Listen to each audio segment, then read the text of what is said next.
He's got this natural vibe to his playing that's, like I said, it's natural. It's not pilit. It just flows from him, and it's I'm still trying to figure out some of the things he's doing, man. But Well, I'm sure yeah, so. I So is just did the he. best that I could, you know. So he's trying to figure it out too. Yeah. Well, speaking of Dave, he sent us a greeting because he couldn't join us on the call because well, his neighborhood's on fire. He's been evacuated from his Yeah. house. Been evacuated from his house, man. It's so funny because on the chat he said, the one thing I brought was my Les Paul. I wanted to ask on the chat, what about the kids, man? He goes, "Oh, are you sure just the Les Paul? Yeah, in my passport."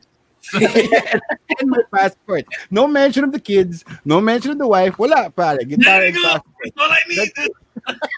I'm ready. He's Where the- scrambling to turn off the machine now. The where, monitor. where are the car keys? Where are the car keys? But let's hear from Dave. Ms. Hepburns, can you play that video from Dave, please? Uh, Greetings, Razorback family, current and alumni. So yeah, we are getting kicked out of our house again. We tried sneaking back in and I did a quick recording, rock and roll. Then the cops started knocking on the doors again. But anyway, I just wanted to, a cop just passed by. I just wanted to wish you guys a happy 30th and give you all my love. I wish I could join the podcast, but a lot going on here. And, most of the good stories I don't remember anyway, so I wouldn't be of much help. But, I'm sending you guys all my love. And Tirso and Manoy, thank you so much for keeping this very special thing alive. Miss you guys. Rock on. oh, man. And that's Dave. Awesome. And that's Dave. And the funniest thing with Dave is I gave him instructions on how to shoot the video. That's it. And that's I don't know what angle that was. Maybe it's stealth mode. It's stealth mode, dude. I mean, don't you love the part where a cop just passed by? Yeah. He's like filming this on the run, right? He's got No, because He's like OJ.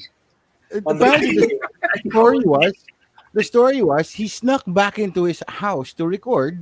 to And sneak then up. then after they've been evacuated, you know naman how they are in the US, pa. They're strict, di ba?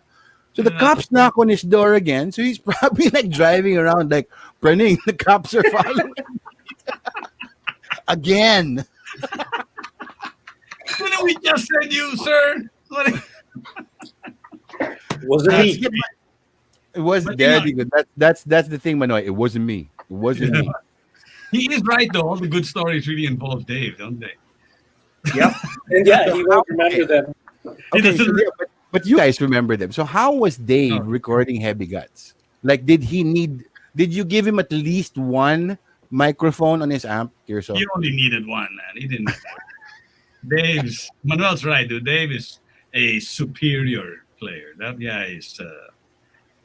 What can I say? It's fantastic, man. I mean, he was miles ahead of me when we recorded that album. I'll tell you that. He still is. But Yeah, Kev? No. There is a way of actually selecting which amp went to whom at a certain time of playing. sure. Yeah. I don't know if Manal's laughing.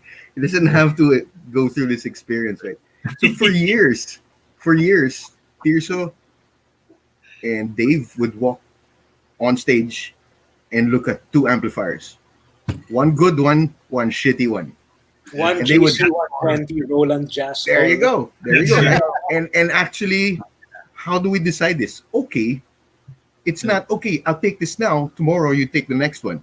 No, I'll play you for it. Jack and Boy, pare. For years, dude. For years. And Tirso always won. I always lost. No, you always. Dave always won. I just got, except on the nights he wanted to be nice because he felt bad because I've just He lost. kept winning. Wait, In the wait, wait, last wait, guys. month. Wait, guys, thought, guys, wait, wait, wait. Let's hear what Dave has to say about this. Bullshit. Ah. Oh, sorry, Tirso. Dave says bullshit, pare. It's bullshit now. He's He just wasn't- lying. He's a much better gambler than he lets on. That hustler, telling you, man. I'm terrible at Jack and Poi. No, but Jack and Poi actually made the most sense because really you can't if you lose you can't be picon because you lost. Yeah, no, there's but the only thing one is, winner. here's the thing. There are patterns. And Tirso always started with fucking scissors. And Yeah. Dave knew that. And Tirso Yeah, always What's forgot. wrong with figures, man? I don't Jack and Poi well. It was I mean, toss coin's baduy. If you're in the Pinas, you got a Jack and Poi. Yeah, there has to be some skill involved, right? Yeah, man. Some. I have no skill. Anyway, but he always had the good amp. So Oh, you say that Maybe with this, such like okay, hugot. you know what? Maybe this led to Tirso amassing all this gear. yeah, because I'm searching That's for true. some decent Yeah, tone. to ano, we actually don't know, but that could be a thing. That amount of money I could have spent less on God and maybe got some coaching. Jack and Poi coaching. Sure somebody Yeah. out there. Yeah, because I mean, like if you Jack and Poi. if you always start with scissors, then of course, Yeah. diba? Then we all know what the first move is gonna be. Would you That's do the best thing. best two out of Listen, three? if anybody puts up a master class of Jack and Poi, I'm signing up. Me pare. I Dave, really, you know, really- Dave yeah, can do there's it. dia there. There's a delay. It's like a fucking 1/4 second delay. But Tirso's a master of Jack anyway. There you go. The Jack of all trades. The Poi, I don't know.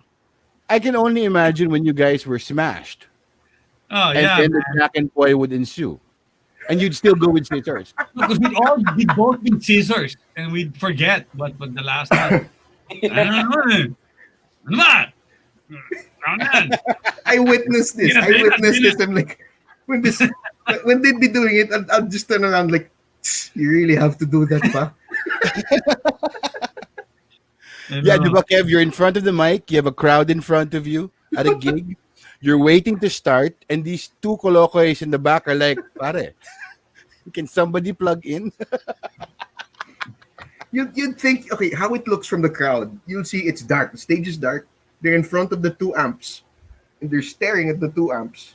You just see that their figures, two of them like this, and then just you see silhouettes pointing at the amps. Oh, pano. And then they face this way, and then square off. Pare, that was the pre-show. That was the pre-show. Yan ang binabayaran dyan. At least it was a, we left it to fate or my shitty skill. Well, it's, No, but it's- going Go ahead. back to Jamie's original thingy, like Dave in the studio, he had the least gear, really, but he made the most sounds. I know. Yeah, chord. No, but The back lights then, through. Yeah. he was also, shit, was he even drinking then?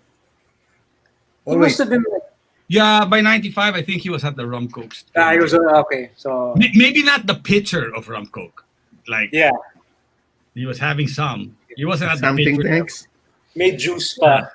may juice ng konti. And then I remember those days talaga when, yung baso niya ng rum coke naging pitcher na talaga. Yeah. Because he said, I don't have enough hands to pour into a glass, and the glass always keep runs it out. from- So No time to be dainty, man. it's rock and roll, man. It's rock and roll. Listen, What- I remember when we started in Calle, he had, our deal in Calle was great. It was, we had X amount in food. So you could order whatever you want off the menu, and, it was this much for food, and then you took a share of the gate. And Dave would sell his drink budget because it would be cheaper, right? If you Berto! find it. So he would sell it to Angelo, right? Because they would just get mango juice and stuff. And Angelo's like, I'll pay you so I can order because you get a discount or whatever if it's on the chit, right? So he would do that. So anyway, he would start off with juice for the first couple of years. Then eventually rum coke na, and then wala na. The beginning of the end. It was, yeah. It was. Lies. See? There you go. There you go, pal. You know, Right. he's from the other side of the world, but he knows you guys are just, you know. Okay, Isabel just posted on the chat. He was 12 when you guys won some battle of the band. Or right. something.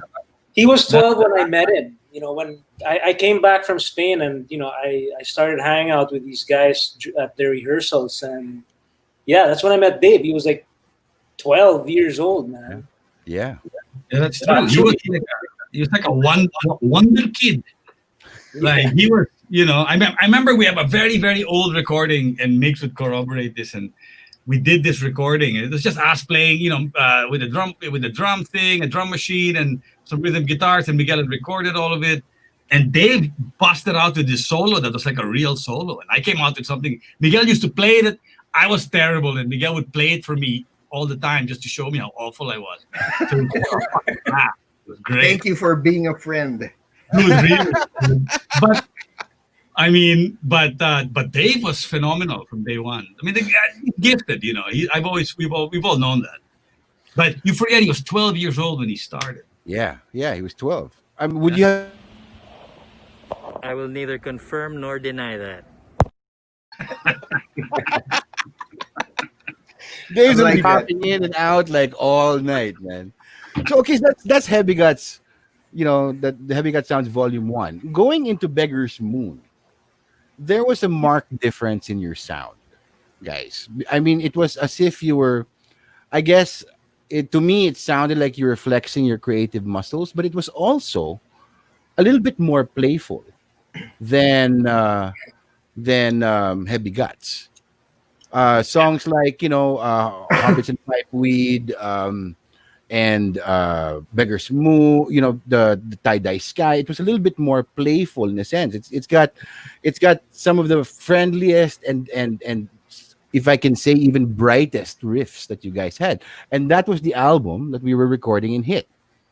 Yes. Yeah, that was the album. I did some sound effects. Sessions. I know. Yeah, I remember.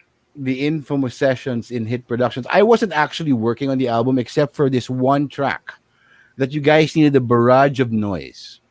And Diego Garrido, who Yeah, was there, Diego. right? Diego, like, I can't deal with this, baby. You do this.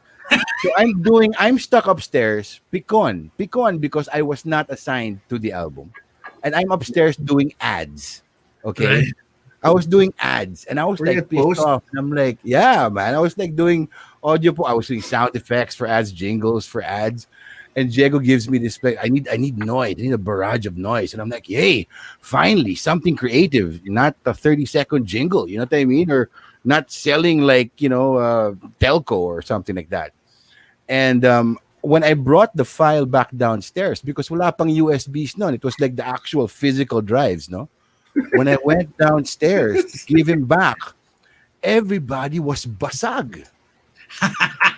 And I'm like, oh, so that's why you gave it to me. Because everybody was just basag in Studio M downstairs. But Yeah. Beggars Moon, I mean, aside from, we'll get to the stories later on, but was that a conscious effort in terms of making it a little, I mean, you sounded like you were flexing your creative muscles. Was that on purpose in terms of coming from Heavy Guts into Beggars Moon? Yeah, for sure. For sure. I mean, without a doubt.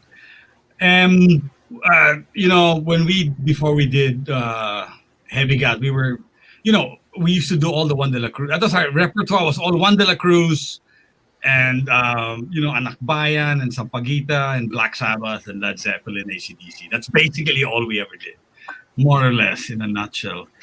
And but we knew we had more, and you know, we were always trying, but you know, for one reason or the other, it was, you know, whatever. And when we were in the environment we were in, and because it was split between Green Hill Sound, and we did some. Eventually, we got canceled in Green Hill Sound, and we had to move to Tracks. And Angie, that's where we met Angie Rozul, and he rescued us. And so we just that album had a lot of trauma in it. In that we had, you know, but when we moved to when we had signed with Sony, And when they set up Beggars, we found ourselves in an environment that was very nurturing. We had Diego I'll call it Garrido. loose. Dude, Diego was like, yeah, you want to use the mics? Whatever mic, we've got this. And then I'm like, yeah, this is what we want. This is the guy. Then all of a sudden you had this atmosphere of like massive creativity. And it wasn't some dude who just wanted to get it over with so he could go home and, do whatever, right? And of course, this led to very long night sessions at Hit. I would be coming in for the next day because I was a sound engineering Hit at 8 a.m. and you guys had taken over the coffee shop. There was booze everywhere. I know.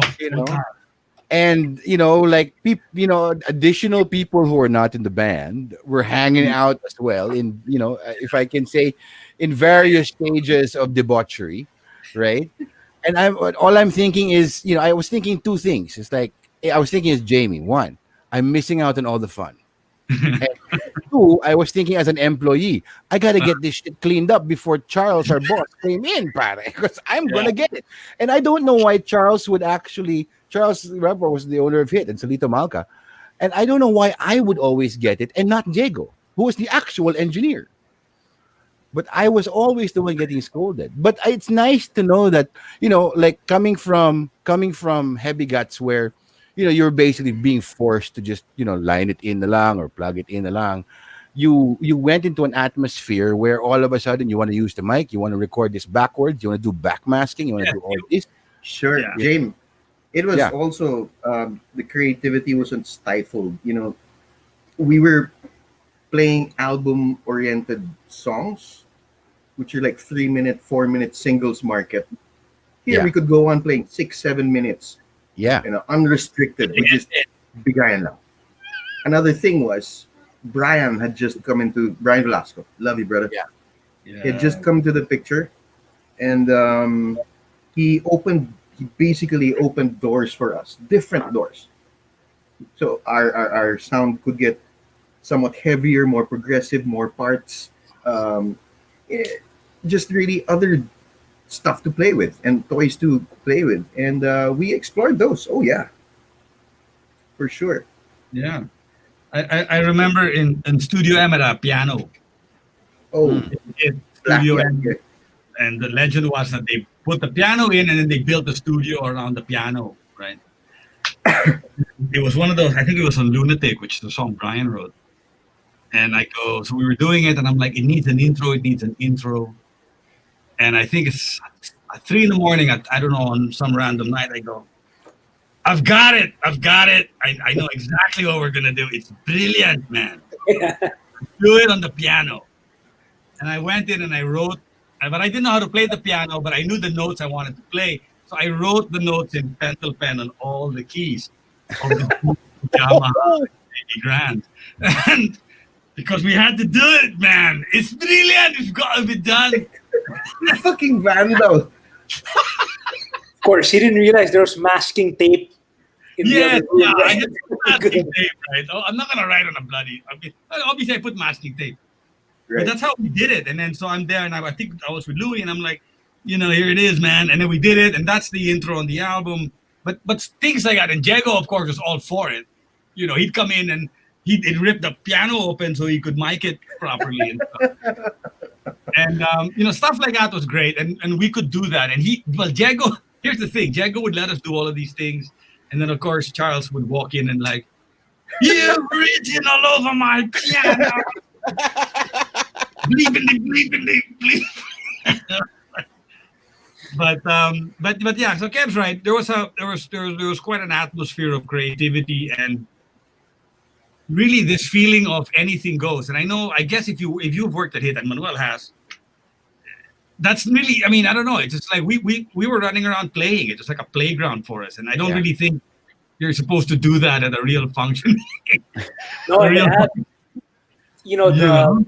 Dennis, one of the partners there, he knew what gear to get, and he was a real gearhead. So he would pick the best mics, the best preamps, the best compressors, matchless amps. He had everything, man. Yeah. Yeah, And Dennis. That's Dennis Cham, and Dennis Cham was amazing. He's the one who taught me how to do sound design. And I remember my first day in Hit. This is the kind of guy he is, right? So he won't. They had all these new toys. Digital recording was a new thing. This was like Pro Tools version 1.7. You know, yeah, and I was Just looking at still all there. this gear. Yeah, I was looking at all this gear, and he wouldn't let me touch it until I learned how to record, how to splice, and all that physically on actual tape. yeah. And only when I had passed the analog sessions with him, only then was I allowed to sit behind the computer. So yeah, Dennis Cham lived for his audio gear, and that's why that's great that he was very supportive with your Yeah. albums. Actually, In you were doing feminine in there, right, Manoy? Sorry. You did Semenolin, Sem- yes. Semenolin and Worm. and Worm Yeah.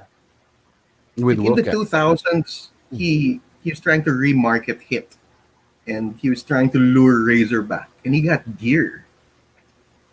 And then, why didn't you guys record here for free? I think we were doing Daan, which was recorded there. Mm. So that's 2010, not 28, something like that. He was trying to lure us back in to Hit. They were like, oh, let's see. There might be fucking restrictions. Oh, no. I want to have my Kool-Aid at night. Putang ina. You know? No, but I mean, those sessions were. I mean, I know we did actually get thrown out. I remember, Yes. we had a deal with the cleaners. Here's the deal: the cleaners came in really early in the morning and they cleaned up all the mess downstairs, and we're like, great. And we paid them a little extra for that. Did And we? I didn't know that. You yeah, fucking moguls. Bombi took care of stuff, for whatever. And well, one day he forgot to pay them, so they didn't come in. Oh. Charles came in and he saw the devastation. And it wasn't even a wild night. It was like one of the, just not wasn't that bad a night. It's the But thing, he was appalled, but that was just normal. I know. Dude, I got a call from Wally Chamsai over at Sony. Listen, you've been thrown out of Hit. We're trying to get you back in, but Charles is really upset. And it was basically, you're never gonna work here again. I don't give a rat's ass if Sony's footing the bill. You're a bunch of vandals. You're pigs, and I'm not gonna allow you back in here again. But All right, Jamie, you want to know how much fun that recording was, that album? Oh, Dude, it's one of the most expensive albums to put on paper. I It's know. like $500,000 by more. that's because Very that's, fun. that's because Diego didn't modify the studio hours that you were using. I told him, you modify the studio hours of when they're actually in the studio, but when they're hanging out downstairs in the coffee shop, that doesn't Right? count na. That's what I The said. good thing is that's his clock. He took half the time. Diego took half the time. It's true. Hey, this is the mid 90s, man. That's Diego. true. Yeah. That's Diego. true. That's true. Okay, That's what true. Also, I know True that. What was the bar beside where Spy used to play? metallic Metallic banana. banana. Which one? Would you guys go to a place called Metallic Banana? Para let's watch Metallic Banana. I'd be very supportive.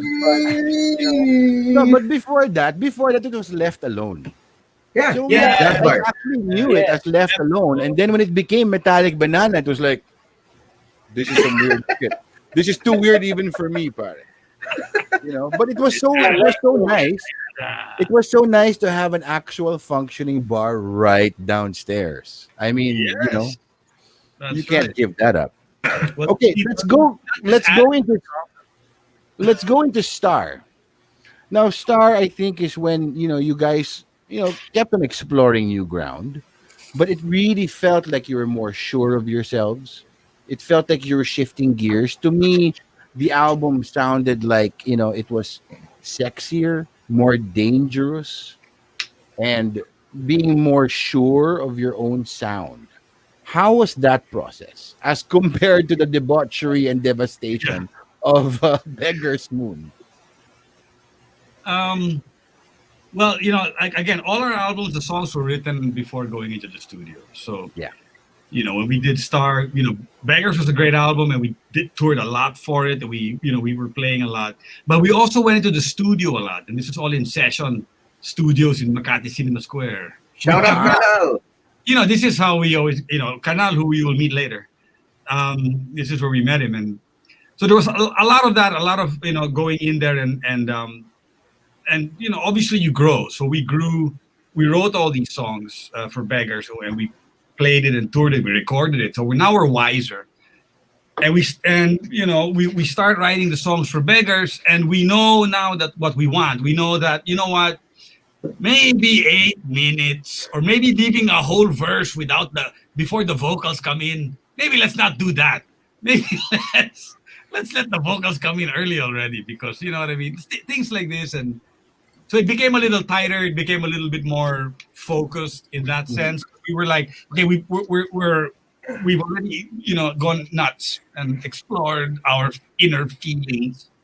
Now we can get down to some serious work, and that's what it felt like. We came in and we had a more focused mindset. I'm not gonna say musically we would still explore whatever we wanted, but we were wiser and we knew what we were doing, and we were better players. I think across the board, everybody had evolved over that year. I think a testament to that is that if you look at the current, well, at least when I left or whatnot, the current Razorback set, you'll find more songs from Star than any other album. Yeah, you're right.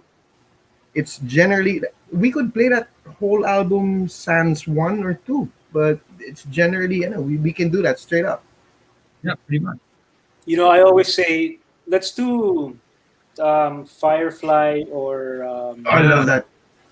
or Tenderfoot, and then Yeah. Kevin would say, no, man, it's not the right place to do it. Yeah, I know. Oh, yeah. You, man. I know. You're right. But Tenderfoot is Might be. what a track, pare. What a track. I know, but Yeah. this is us coming into our own and understanding a little more and being more, being. And this is me coming as an outsider. I mean, Yeah. I wasn't there, and I just sort of there. Yeah. Firefly. For sure. Firefly. No, I agree. We should, though. Remind Yeah. us. Next time we can practice for the next lockdown. We haven't done that for any of the lockdown shows, so that's what we can do. Seriously, because what a treat that would be to actually hear it semi live. If it's a pandemic recording or not, but what a treat that would be to hear those tracks that you never really got to hear live in your gigs. Firefly, Tenderfoot. Yeah. You should put that on poll. On what? On On what? poll. On a a poll. poll? Make a poll for it. Yeah. Make a poll. I agree. Oh, yeah, we should start a Facebook poll. And then we go into the double album, the Razorback album. Finally, a self-titled album, and it felt like, your sound had developed in terms of it was still heavy, but I think the word for it was agile. It was like a nimble Pink Floyd, but heavy, otherworldly, but also earthly. And you guys were so sure of yourself that you said, "Tangina, we're going to release a double album." How was that, pare? We didn't know it till it happened. Like, Really? okay, number one, Tirso and I were working in his place in Phoenix, and we didn't know Dave was going to be back. Yeah, We 'cause Dave didn't know exited we the were band. going to have 10 songs. We didn't know that we were going to extend to 12 songs. We didn't know we were going to extend to 16, and then shit, oh God, we got to put a stop and just call this a double CD. Did that start Not even without an album. Did that start Right. without Dave? With, Yeah, it started without Dave. Yeah. Yeah. That was from Oblivion. We were coming from a hiatus, if you will. That's after sound check. No, soundcheck. Dave wasn't on soundcheck. That's Wala na why. si Dave So after. That's why this was after sound check. Yeah, Dave departed like right after Star was released, maybe a month or two after. So the Yeah. whole Star tour was me and Mike Buer finished off the Star tour, and Mike Buer fantastic guitar Yeah, player. Mike's amazing. Really. Galing. Yeah, but where is he And now? if you wanna contribute, he's I don't know he's going back and forth, US and Yeah. here. But so Mike, when Dave took off, Mike handled the touring duties for Star, because there are some songs I can't play alone. It's just impossible. I mean, not many songs. I mean, there's quite a lot I can't do alone. But I don't know. So what happened was Mike. We finished off the Star tour, and then Mike. I don't know. I said we ended up just me, and there was a period where I was alone. Well, And then I have to say, Tirso, it took you about 3 years or so to figure out. No. Hey, for me that's even short. I didn't even notice. But it took you about 3 years to figure out how you were gonna play every single fucking song, one guitar. And you did an amazing job, pare. I always told you, puta, hayop, pare. That's really amazing. No, I'm serious, man. And you get full credit for this. I think Tirso was just happy he didn't have to make Jack and Poi for an amp anymore. That's true. You can use 4. I could have. No comment.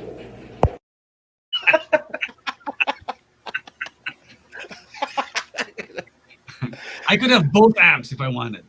Yeah. But I mean, no, so what happened was at some point, I'm like, Roy, you want to come over? Let's write a couple of tunes. And so Kev would come to my flat in Pasig, and we'd gosh, a bottle of something, and we'd bang out whatever. And overlooking Victoria. Right, overlooking Victoria. Yep. Were you guys riding there? Yeah. Balcony. Yeah. Binoculars. Yeah. Yep. With binoculars. I lived in a flat that overlooked Victoria Court, and you could see all the cars come in. All the cars from all levels, dude, from a Jag down to a taxi, man, and everything in between. Hilarious. So Kev and I would sit there and we'd work on stuff, and I'd put a little home studio together, and we came up with a bunch of songs. I think Mr. Floyd was the first. That was the first that we wrote, right? And then at some point, I think we had done, I don't know, my memory's a little thing. We had done the Full Moon Festival. This was In Puerto. Galera. Puerto Galera. 2001. That was insane. Right? You remember? Not the earlier one where I took the brownie. Yeah. 2001. I know, we made you salubong from the book. Yeah, not the 95 one. That was awful. That was my festival, the 95 one. That was unreal. But the next one, I mean, there was one in 2000, like 2000 or 2001 or whatever. Oh. And Dave was there with the Blue Rats, I think. And this is at least how I can piece it together. And I remember us getting on the beach and we were jamming and stuff. I had my little portable amp and he had this little portable amp. And we were laughing about why we have pig snout. We have pig snouts. Yeah, little pig nose amps, Pig nose. Yeah. And when we're on the beach and we're jamming and stuff, and then I think later on in the week we're like, hey, why don't you come over? Let's work on some stuff. And he and I didn't get along for a little bit, after he left. But anyway, that's all good. And Animosity. Well, back then, and then eventually that all worked out, and then so at that point we were like, why don't you come over, write a couple of tunes, and then he came in and he busted out with Puerto Jam, which was the reason it's called Puerto Jam, because that was one of the things we were jamming on the beach in Puerto then, and he came in and he remembered what we had done, and he starts playing it, and we're like, hey man, and he goes, yeah, this is what we're doing on the beach, and I'm like, right, and then that came. And then it sort of snowballed from there. Then Kevin and Dave would be coming over all the time, and then we kept going. It's just like we were like 8 songs in already. We had laid down stuff for like we had a whole bunch of stuff. We were closing. We were closing up. Yeah. The comments are getting we have one viewer. Not today. Not today. Joey, let him have a few more drinks. Wait, it's the pandemic. Wait, you have to wear PPEs. Wear a mask. That's You enough. have a picture of that suit? Yeah. You want to share that? Here I can show you the Jurex 2020 suit. Yeah, Oh my God, is it tight fitting? Please say it's not tight fitting.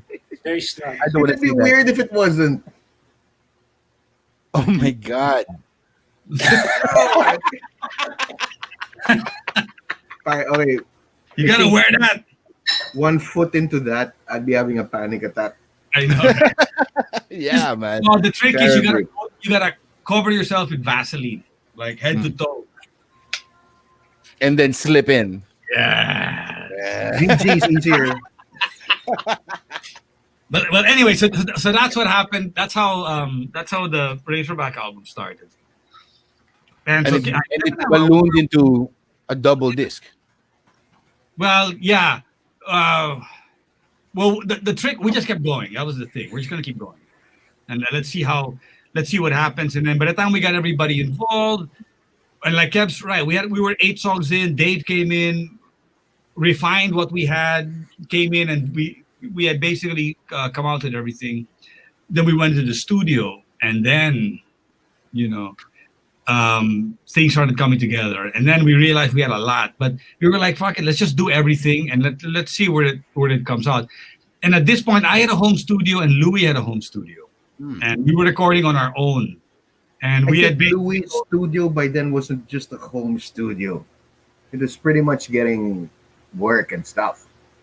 yes, but he didn't have he didn't have a drum room though, so we would have to record all the drums off site, if you remember. So we would rent out different studios and do the drums.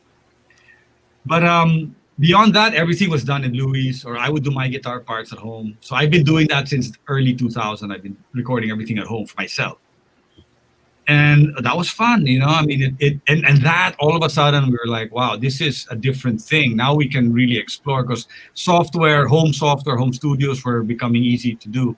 And so that's what we told Sony. We're like, listen, we don't wanna. We're gonna opt to move into a distribution thing now, because we want to take our time and like really do what we want here. And I don't want to be on the clock. Because the one thing with Star, remember, coming off Beggars, which cost a bloody fortune. So coming off Star, we had to come in and listen. To our credit, we came in on time, under budget for Star. Nax. We rocked out. So we No, knocked wait. it out of the park and all Okay, that. Tirso, I'll tell you, our band, when we fucking prepare and destroy. We do. I don't think anybody knows this, but Paghihintay, right? That's Kevin Roy, take 1. He came in Is it? and he split. We're like, yeah, that's it. That was first take, man. He walked in. Are did you it. serious? I'm serious. I was there. It was That's fucking arrogant. I walked off.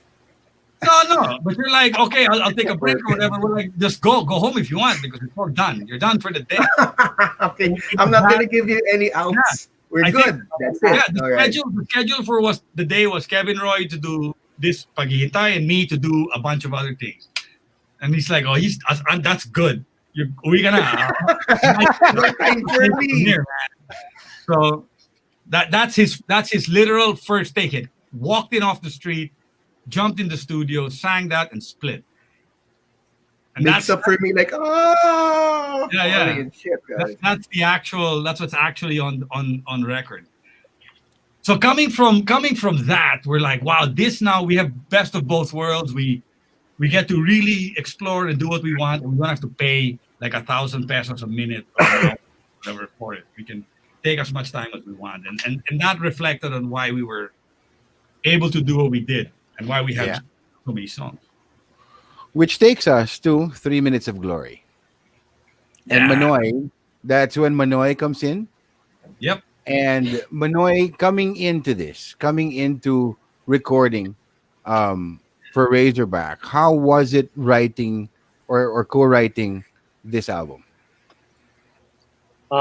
It was great. I mean, 3 Minutes wasn't an album that we had decided, okay, we're going to write an album and we'll do it. I mean, I think it was very organic. I mean, there were a bunch of ideas that had been collected over the years. I mean, I was playing with them since, when was that? 2005? Yeah. Yeah. So there were, Yeah. at least. So there were already some ideas that had been floating around during rehearsals and jam sessions, and so and by that time, by the time we were recording for 3 minutes, we'd been playing live together quite a bit. So I mean, I could, we'd be playing songs, and I could look at Tirso, and I could, read where he would be going, and I could read the band, like Louis, I could see what he would be doing, and what his intentions were. So yeah, I mean, It was Like, really quickly, yeah, there was raise your eyebrows if everybody misses Louis. Miss you, brother. Yeah. Hope you're well. yeah, man. So going into this, I mean, it was interesting to see the dynamic, Sorry, or noise. to hear the dynamic between the two guitar players now, between you and Tirso. It was heavier. It was, I would say, darker and a little huskier than the sound that we were used to with Dave. Um, and I think the grooves on this album, were, I guess, in my opinion, just my opinion, was less bluesy in a sense, but more emotionally charged. It was almost cinematic. A lot of tracks were very cinematic. It was very epic in that sense. Um, what was going on with you guys to write an album like this? Kevin, your vocals on 3 minutes. It's the best. It felt like I was just describing this to Gold. Kanina, when I was like going through your albums, right? Kevin, your vocals. It's like you were, again, a person who was a singer who was so confident and so comfortable with his instrument, which is not only your singing but also your emotions and your dynamics. And that's something I have to give, like, pare, your vocal work on 3 minutes was spectacular. The highs and lows that you would take me through. But how was it in terms of when you prepare before going into the studio and you're attacking this? Was there any pressure because you hadn't released an album in a long time, and it was Manuel's first album with you guys? So was there any Right. pressure? Was there any thoughts in the studio thinking, "Pare, we gotta make this like this or something," or was it as organic and did it as flow, um, as smoothly as the past albums? Cool. Yeah. Wow. That's a lot of questions, Jamie. Sorry, man. Because Fucking like, dude, start. No. Wait. First of all, expectations from the band and within our circle ourselves. I did not know which direction it was gonna go. The music was given. It was galing. I went a little bit fucking weird with that lyrically. It it was was it 2 3 years, I think 2 years till I finished it lyrically, and we had band waited for me to finish up, and I know. But I was trying to write it as a story, as a story album, if you will, and I had tied it in pretty nicely. The story was not for everybody, but it was okay. I thought Story it nonetheless. wasn't a frustration or anything. That ang hirap rin, nowadays. How are you gonna release it? How are you gonna market it? And you're Razorback. You're not really a band that does that shit. Why are you gonna do that? Why not? That's all. why not? Yeah. So anyway, that being done, mm, the musicality, the musicianship in the album was just fucking superb. We explored old techniques and then did it better. Like there's this shit, "You and Your Sins." It's called. It's about the devil and the guy going through hell. Yeah. It's a fucking trip. It's quite a story. Quite a couple of nice voices in there, and it's nice. I really love it.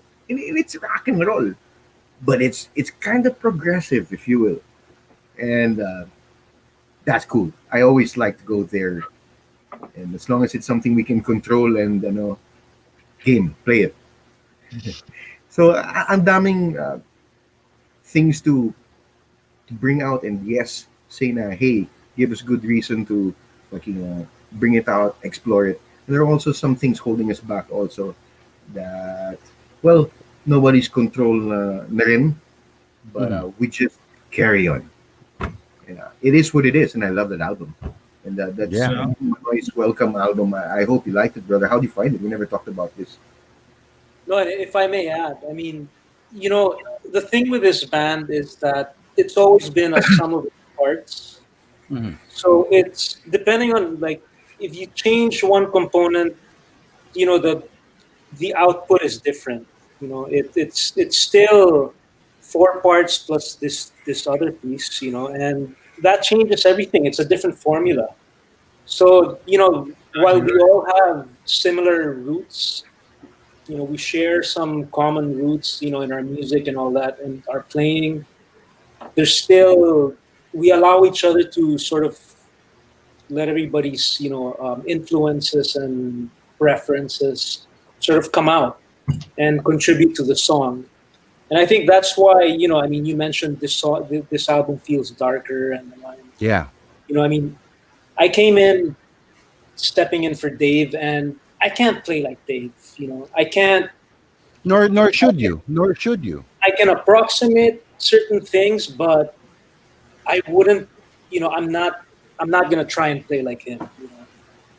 And I think the fact that this album came out the way it did is a testament to that, wherein the band adapts to its ingredients, which are the members. So that's why it's different. It's not going to be, some people, they want the old Razorback and all that, and just like I want the old AC/DC. Yeah. They can do that, but you know, as it is right now, it's different for us. But it gives you something new, something which some other people might like. So, Well, I for one really enjoyed it because it brought like I was saying, it was darker, it was huskier in a sense, and it was very nice to see the new element, which was you going into this album and writing these songs along with these guys. It was a breath of fresh air in a sense, because I mean, like it was great that you stood up and say, I'm going to play the way I'm going to play, but thinking that this is a Razorback album. You know what I mean? Yeah. But you're still.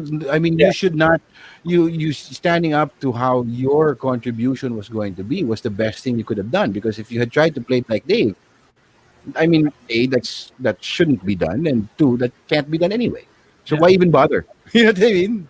No, I mean, listen, and what will be if you've got Manuel Legarda in your band, Yeah, you need to let him play. Like you need to make him do what he's got to do. What's the point? exactly. Let's Point. you get Manuel Legarda, you play James Taylor. Make sure, yes, right? Fire and Rain. pwede. Diba? No. Hey. And but Manuel's 100% right. It's we've always been a sum of the parts, and this is the album we wrote with Manuel. So it's like every song was written with him. He's on, Yeah, he's if there's one thing I've loved about this band is everybody's got a voice, and everybody's voice is heard, and everybody has an opinion, and it's respected and considered and explored. And so now, Yeah. we could argue the finer points, But more or less, more or less. yeah. No, because I get asked, oh,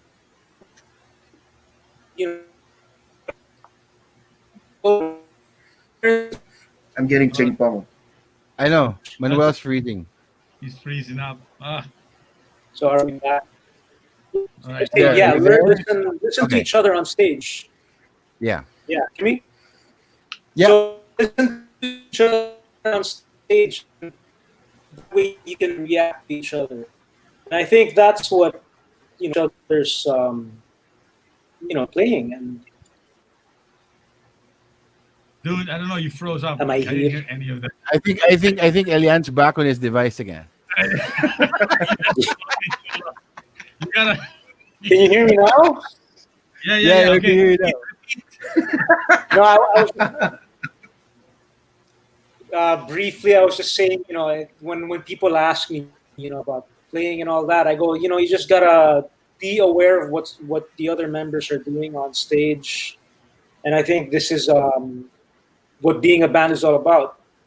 I try to hear what Tirso's doing, what Louie's doing, what Kev's doing, and then you react to that. So you're all it's a very organic thing, and that's what makes it exciting. That's what makes an album good, or that's what can kill an album if you're not reacting. So it's I'd like to think that we did it on 3 minutes. So that was the ultimate goal. Try to enhance what's going on with the other members. So that's what it's about for me. And another thing is 3 minutes was the first album we did as Heavy Gut Sounds Inc., which is our record label, which basically so it was it's sort of like how we went from Beggars to Star, where you had an album where you were just free, just trying to do whatever you want and explore. You had all this new freedom that you were trying to get in. And then you went to another album where you're like, right, we kind of went overboard on that. So now we need to get back to business, right? Yeah. And then so we did, and then we did the Razorback album because it was our first home studio album, right? And so maybe we we really explored that, and we took advantage of that freedom again. And now we're like, you know what?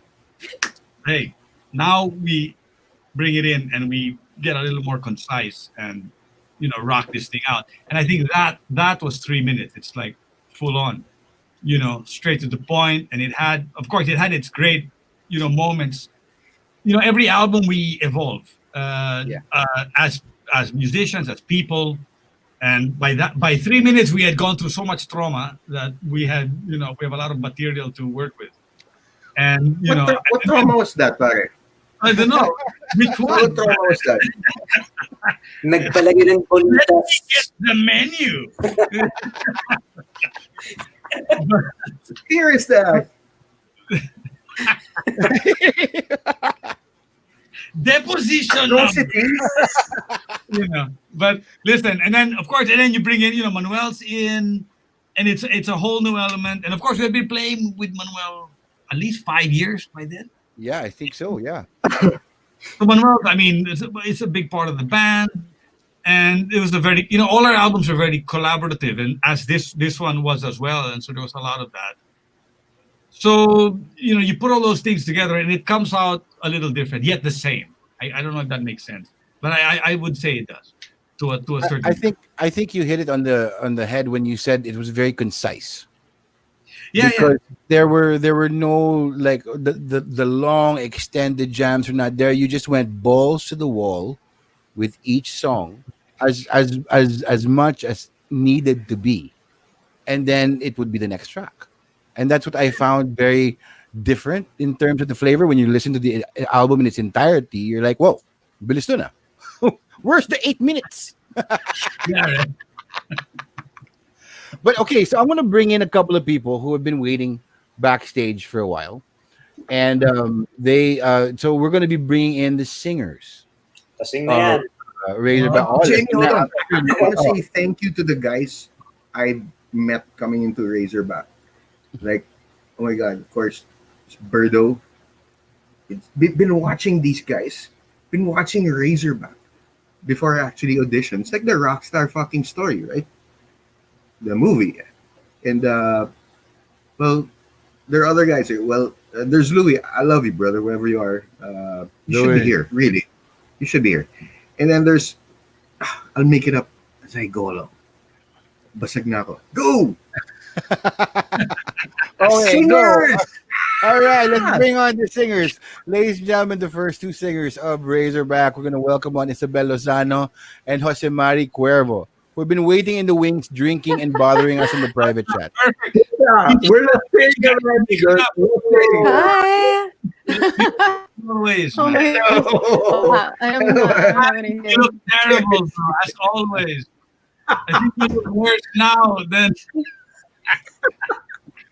Okay, guys, everybody, cheers! Cheers!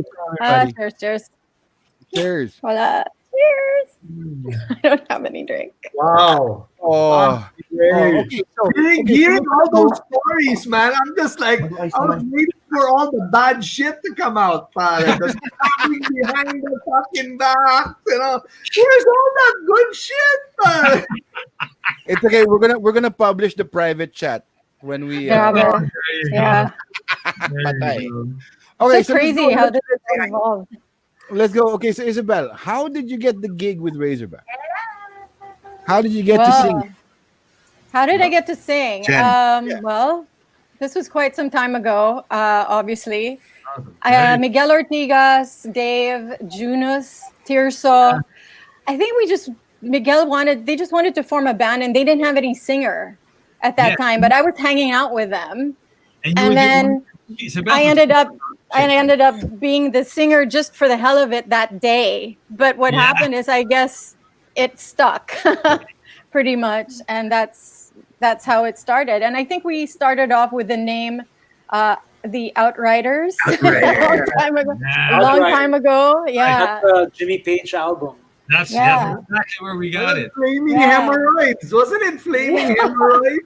No, I don't know. Actually, But That I was mean- different. That was different. Can you mute Mari for a while?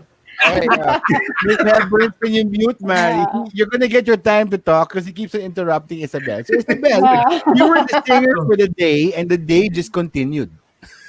The day just continued. I mean, I guess the guys were happy with how I was singing, and I also obviously love to sing. I love to sing. So, and I was really into heavy metal and rock back then also.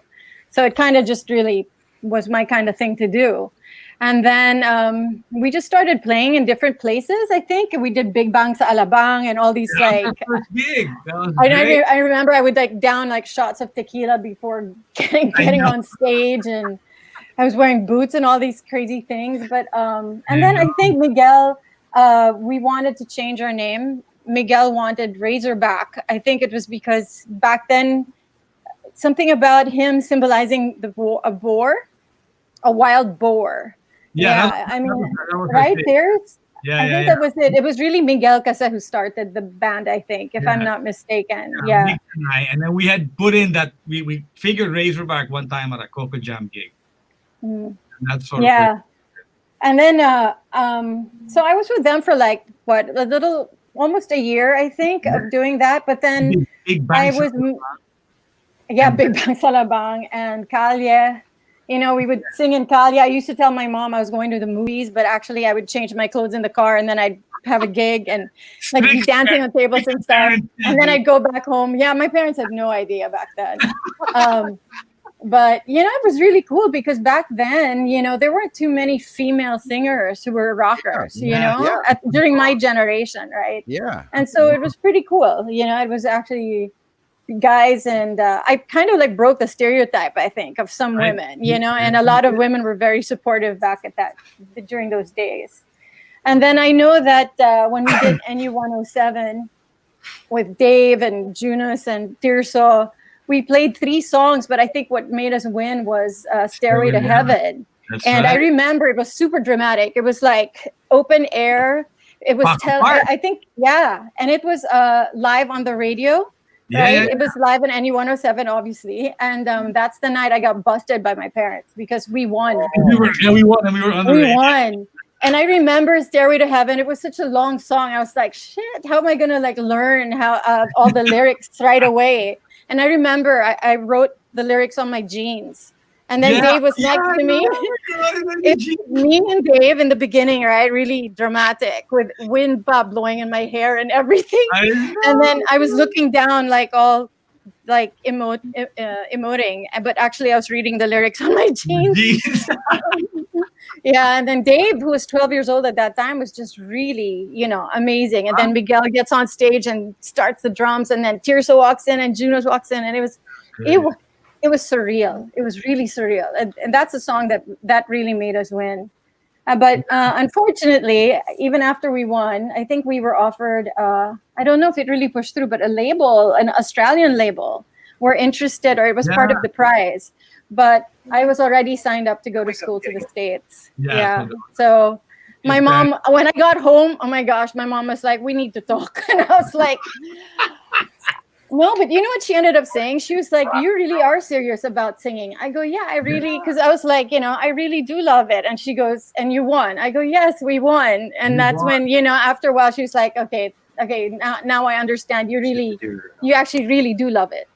So she was supportive, but by then I was already moving to the States. So, and then I pursued music there. But of course, nothing beat like my years of being part of this amazing group. And I'm just listening to all of you guys now. I'm getting all sensy. I was telling Jamie, I'm like getting nostalgic. It's like, what happened here? It like blew up. I know. Like it really blew up. But I'm just that was the first NU 107 Battle of the Bands or whatever.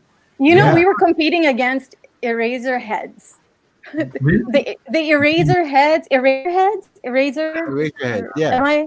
Yeah, they were another band. That was competing, and we kind of beat them.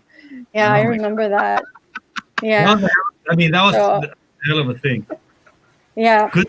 And then of course Mari took over, and I was so proud. Yes. Next thing you know, Mari. Yeah, because then strictly, and then we used to go to Cali, and then I remember we used to jam. Because there was a band playing, and they would ask us to jam, and all our friends would go because they wanted to see us jam. And this is the trick to all the kids out there: if you're in a band, and get your friends to go to the bar and order drinks, then the bar will ask you to come and play again. Because that's really all the bars want. They don't care about your music. They just want. And so this was the trick, because we would go to this bar, all our friends would come because they want to see us jam. The band would let us jam, right? And it was great. I remember so we'd do this. We'd get up on stage and then we'd play and it'd be great. And then at some point, and then Isabel had to take off. And then, so we were like, okay, can't anymore. And then the bar called us a few days later. And Ricky, I think it's Ricky Cui. Yes. Yeah. Oh my God. Yep, what name? Dude, we got fired, so they need a band. You guys wanna take it? We're like, and I remember we were practicing in Miguel's house, and Miguel's like, yeah, sure, we're there on Saturday, no problem. And then he gets off the phone and he goes, I got us a gig on Saturday in Calle, 3 hours. And look at him, we know 4 songs. We'll figure it out. I'm like, so of course we call Isabel, I can't do it. Holy shit, Mari. And that's how you roped Maddie into it? Yeah, because we had done a show, I think it was at La Salle Green Hills. La Salle reunion, or one of those.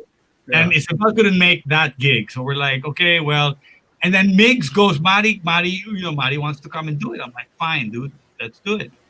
And that was Mari's first gig. That was your first gig. That was the first gig. So it was like we rocked it. We played Born to Be Wild, right? Born to Be Wild. How many times? Jesus. And Dave was like grade 6. Yeah, dude, Dave was, wow. It's an alumni homecoming, grade 6, Dave, or grade 7. No, he was like 13, maybe. So what's that? Grade? He was the coolest 6th grader in that school, dude. Yeah, he was. Dude. He's in a rock band. Yeah, man. I mean, come on. Wait. Hold on. I think we need to hear from Dave again. Dave might have an opinion. Bullshit. Fucking Dave, pare. Fucking Dave. So man. funny.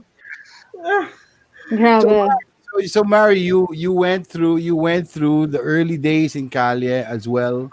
Every Saturday night. Actually, it's funny when Tirso says, the tips for the kids today on get your friends to come and order drinks, and eventually they'll keep on booking your band. And that's exactly what I was doing with you guys, except there was an added element. Because I would ask to jam with you guys if there was a hot chick in Calle that I wanted to scope on. And we would always jam like Gloria. Oh, and yeah. Roadhouse Blues. That was the song for Jamie. In my leather pants, and I would always just sing it to that one girl in the audience on any given Saturday night. But pare, those Calle nights and Saturdays were crazy. They were crazy. Yeah. Yeah. It got to a point where you left the bar. I mean, you had a great time.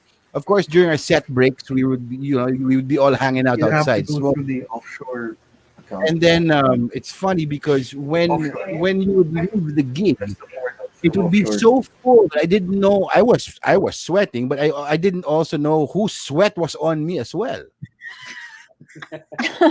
It was that tight, di ba? Si Mari, right? It was so loud, man. I mean, every time after every set, my ears were ringing because you got the cymbals of Miguel and Right. the guitars of Tirso and David, and it was such a cramped stage. Do you remember how cramped it was? It was Yeah. But we really packed it. I mean, even during my time, we really we packed Yeah. that place. Yeah, it was a mess. It was a mess. Yeah. Man. Yeah, it was crazy, but it was fun because everyone got involved. The crowd was like singing and going crazy, and Yeah. it was the regular weekend, right, Jamie? Every weekend it was just there. Kalia was the place to go to and enjoy it. And yeah, Tirso is right. I mean, all our friends were coming and enjoying it, and it was like, but that's a good tip, Tirso. That's exactly the best tip for any Yeah. band. Bring your family and friends. It got to a point. Any bar owner will tell you, dude, for sure. It Yeah. got to a it's point so where true. I had to tell Angelo in Cali, you reserve the corner bar stool for me, the one near the soundboard. Mang Tony, That's where, yeah, with Montoni. Yeah, that's Reserve me the bar stool there so I can get a drink. It was so full, and then they flipped it, pa, di ba? They flipped Yeah, it. yeah. They flipped the They stage. turned the whole thing. Tony had that sign by the soundboard. Please do not touch the calibration. Oh my god! Yeah, man. We're talking about sound, and it's about time we get these guys in as well. They're waiting in the wings. All right. Let's bring in Aries, and let's bring in Redbird as well, and have everybody on the call. I think Kevin just went for a pee. Hi. Aries. Hi, how you doing? Ladies and gentlemen, that's Aries Guinto, and this is Redbird. We like to call him Redbird. Don't ask him why. Don't ask him why. But pare, those heydays in Cali, pucha, man, they're one for the books, man. How are you guys? How are you, Aris? You're not here. You're not in Manila, man. You're in Berlin. Yeah, there you go. So he's joining us. It's probably like Nice. 3 in the morning. I'm not sure what the time zones are like. It's actually 3:30. 3:30. There you go. So Aris, how is it dealing with these guys on the soundboard? Were they nice to you? Very nice, yeah. Did they get you drunk? Well, I don't know how to answer that question, but we did a lot of dealings, yeah. I don't And know. was it? I mean, it's like I always say, like I'm an adopted child of Razorback because I mean, I was just starting out as sound guy, and then they actually brought me in, and then I started touring with them, and just all of a sudden, like I was part of the whole shebang. So, and they really took care of me. That I have to end up leaving my job because they gave me an offer that's so hard to refuse. So. But and then I always wanted to travel as well. So at that time, free booze and free traveling. That's all you need, baby. Exactly. I mean, and then you got paid at the end of the day. I remember the first gig after the gig, we went to a restaurant, and then Bombi at that time, the first manager of Razorback, actually handed me the budget, and he said, Yay. he was like kicking me under the table. I was like, what the hell? And it's just like, I was like, and then he handed me the budget actually underneath the table. So I was just like, holy crap! It's just classic, It's just like, okay, what's happening here? But yeah, I mean, yeah. That's so bomby though. That's so bomby, pare. Literally under the table, pare. Exactly. I remember when Aris joined up with. I'll never forget the day. So we used to record in session studio, which was in Makati Cinema Square in the Makati basement. Cinema basement. Great rehearsal studio. And Aris was the tech of the studio. And I remember we're recording or we're rehearsing, and we're like, we have a gig in Batangas. Like, so we're recording. Say we're rehearsing on a Tuesday, and we have a gig on Saturday in Batangas. And Migs and I are like, we gotta get a tech, man. We need a tech. We can't just be running around without this. So, where do we get one? I don't know. And then we both look into the window and we see Aries. Well, what about? He's got legs, you know. We got him, dude. Aries, you want to come to Batangas, dude? Let's go. He's like, I'm game. All right. That was it. That's the beginning of the end. After that, Yeah. but So Redbird. Okay, so Redbird is the manager What's of up? Razorback, and I'm sure you know all the stories. But really, I mean, how is it? Sino yung pinakamakulit sa banda? Puta. Or do they take turns? Do they take turns? Oh, depende sa kulit eh.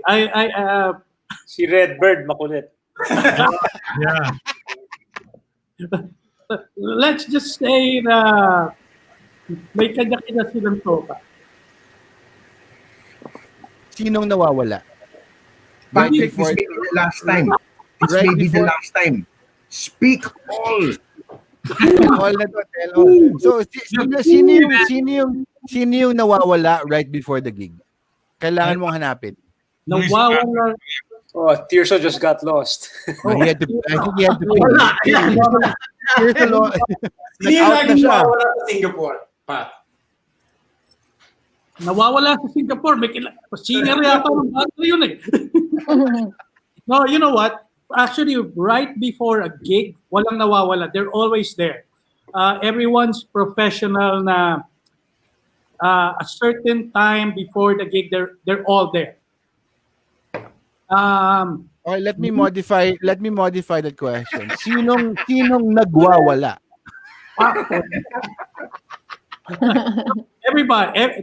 Everybody ginagawa yan. Everybody nagwawala. Kanya-kanyang time lang, kanya-kanyang I'd say kanya-kanyang oras, and then kanya-kanyang katok. But everybody from the roadies to the band, even to the si Aries. Si Aries gusto mag-comment kasi rockstar din si Aries eh. Go Aries. No, I remember this one gig in Cebu. And I Who's that? May fans ka sa labas, bro. yeah. Anyways, it was a gig in Cebu, remember? And then me, Tirso, and Louie went out because the promoters actually, hi John. Hi, John. invited us to this bar and said like, guys, come over, free drinks, blah blah. And me, Tirso, and Louie we're sharing this massive hotel room. And then we were like, oh, let's go, everybody. And then everybody doesn't want to come out. So it was just me, Tirso, and Louie went. And then, party, blah, blah, blah. And then we got back to the hotel. I think Tirso will remember this. And then we went back to the hotel really late. We were like crawling. And then we opened the hotel room. And then all of a sudden the hotel was totally changed, completely changed. And we're like, fuck, man. Is it the same hotel. we cannot open it, When we got in, it was totally rearranged. And I had this folding bed, because I'm just a sound guy, And then we couldn't figure out how to put it back again. And then we were like, fuck, it's just, and then on Tirso's bed, the Bible was open on The Bible. Revelation. And we were like, fuck, it's wrong. I mean, the rest of the boys actually went to our room and actually rearranged everything. And then that was the start of pranking the boys' hotel Oh room. my god, that's for sure, man. You guys trash. Here's Did you guys here's trash- Oh, you know what? go ahead. Jamie, do you know about the sock incident? Oh yeah. Dude, hold on. I was just gonna say, stuff of Jose Mari Cuervo. Berto is fucking legendary, man. This is legendary. Dude, This this RSB. this band punked me real good one time. Now it's a punking prank. It All right. didn't talk about punking me like Okay. really hardcore. Okay, Do so it, we were do it. we were Do gonna it. we were gonna do a live tape. We were gonna do a live tape in the Don Zulueta show, right? RSVP. Or Migs and all. RSVP, right? Yeah. So what happened was the director calls Miguel and says, "Guys, you guys have to be dressed. Sistito Okay, Fritz. you can't come in those weird outfits. You gotta be dressed like gentlemen for this gig." And so Miguel goes to us and says, "Fuck that. Let's all do something really cool. Okay, let's go to the studio and let's stuff our crotch with socks. And really Oh my God. your crotch with socks, and you get a real big bulge, right? A big bulge, right? So I'm like, hey man, You would have been into this. let's freaking do this. Let's do this. band. So these guys stayed all in Miguel's house, dressed up there. I went home and I got my sports socks and I taped it. And I freaking put it on my crotch, man. And I went straight to GMA 7, pare. Okay? I walk in and I see all these guys. Nada! Audrey Hemps. Ari, you're Audrey Hemps. Let's put on the video right now. Audrey Hemps. Oh, wait. Manoy wants to say something. Manoy. No, Mari, weren't you tucked in also? Tucked in shirt? Oh, nakatakin ka pa.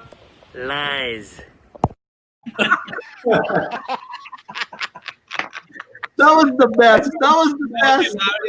Dude, Where can we see that? Can we see that somewhere? Dude, no, the I'm camera sure man, it's on YouTube. they were always viewing up. They were not going down. Just above the waist. I remember a lot of The only one looking down, the only one looking down was the director, pale. He goes, I'm taking this out. I go, you can't. Everybody saw you walk in. You can't Mary. take it out You now. can't take it out. That's right, Tirso. Mary Isabel. Is there some point or reincarnation, Mary Isabel, some point or reincarnation wherein you guys wish it, hey, fuck, I wish I could be doing that? Wow. Of Razorback, rather. Yeah. That's a good question. Well, I'll tell you right now, buddy, I can't write for shit. So I can't write poetry. Me I can't too, dude. So, you know, if it's screaming in the microphone, I've learned a lot of my shit from music from these guys, Miguel, Tirso, right, Dave. But dude, writing is a whole different ball game. It's So different base. my creative went to making booze instead. Hey, man, we need people like you and us. Yeah, Cheers to that, man. but Cheers to that. I love songwriting though. There you go. So the answer to your question for me is absolutely. sure. Patrick knows this. You know, I still write music, but I just keep it to myself. And you know, I'm always thinking about when can I actually pursue this again. And because I was very active in the U.S., but now that I'm here, it's like I've been told so many times to do something about it. But you know, life has taken over so many things. But I do write music, and lately, because of the lockdown, I've started writing again.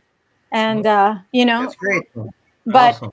it takes a team though. It takes a whole band though to bring this into life, right? I mean, Not always, Lance. I Not don't always, but yeah. I'm not but I'm not a professional piano player. I'm not a professional guitar player. I have lyrics and melodies and thoughts in my head that I usually have drafts. I write lyrics a lot, and then I sing the song to myself and all of that. And I'm, you know, once in a while I yearn and I hope to find people who can bring my songs to life, who are professional musicians, you know. So yeah. So it's PM me later. I'm trying. Tirso, But this also that's before- your next Did we talk pandemic. about this also I'm before? also professional. PM me later. That's your next No. pandemic collaboration, guys. But That's your diba? next pandemic Yeah. collaboration. No, because I remember Kevin and I were talking a little bit over Facebook a few months ago or sometime last year, just briefly. And we were just talking about the kind of music that he likes now and the kind that I'm into also. And there's definitely a foundation of rock for sure. You know, that will always, I think, no matter what, I will always be a rock chick at heart, right? Rock music is still it for me. Well, Perhaps you cheers. guys are like Cheers to that. progressing some. Yeah, cool, great. But you know, cheers I to also that. love like Really? strings now. I love And- strings. I love piano. Right? I love Sex violins. and I love violence. Yeah. I love electric violins, electric cello, Sure. and just you know, making that into like a classical rough edge, like yeah. So I can Amen. go on and Well, on. Yeah. hopefully, if there's anything that comes out of this call, maybe we have some new collaborations gonna go on. I would cheers to that, guys, because new music is what we need to get through the day. Cheers, And while we're all on the call, I'd like to take a moment of silence, guys, and pay our respects to those who have gone ahead of us. Amen. Dino Barton, Bitoy Bello, Romy, Rafi, and of course our dear Brian Velasco And Sol. Marisol Sol. Ramirez. and Marisol. Yeah. Yes. So Godspeed, and my God, that's some great gig in the sky going on right now. Yeah. Sure, for sure. I can imagine Dino trying to run everything in the great gig in the sky, and nobody can understand him. Those guys had the best stories. He's making Mando Bitoy. It's burning. Burning. Wow. Puta, my favorite Dino Barton story.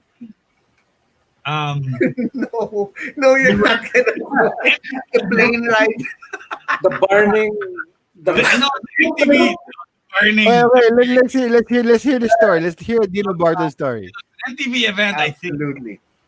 And Mig Ayesa needed a band to play, and so we were gonna back Mig Ayesa to play a song, and so Manuel and I are in his tent, his dressing area, working on the song we're gonna play, and Dino Barton starts barging in the door, and everyone is freaking the fuck out, and I'm like, don't worry, it's Dino Barton, he's with us.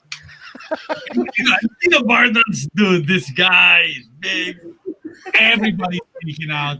Everybody's going bananas like there's a terrorist in the tent. And I'm, oh, where is The orcs have invaded the town. It's his belt buckle, man. It was this big. It's like, and then I'll never forget the waiter comes up to him and offers him a canapé, and he's like, and then the guy's like scurries away. I thought he just went.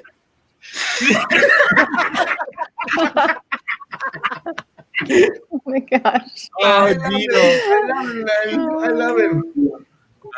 Dino was the best, man. What a character. What a cast of characters. And that's the beauty about, like, the Razorback is more than just, like you were saying earlier, Manoy, like it's a collection of players. It's the sum of all its parts.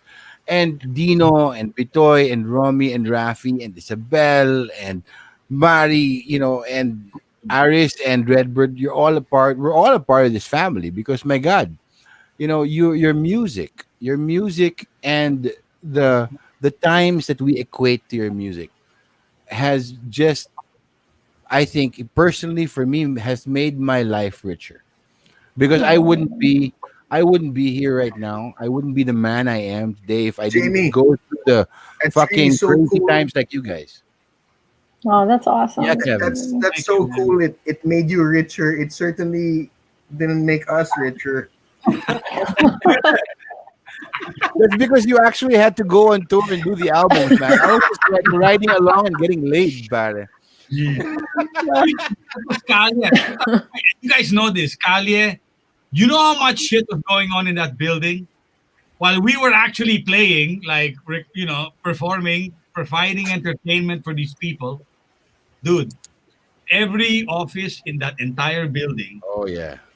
had something going on in it. It was like a madhouse. And then we would have a break, which we're physically tired, so we would literally have to rest, and people were still at it all night. And we're like, and so they're like, oh, it was so wild there. I'm like, I don't know, I was just the entertainment. I didn't realize, it was only years later everyone would tell me, they'd make me kwenta. I'm like, I can't believe it. You know.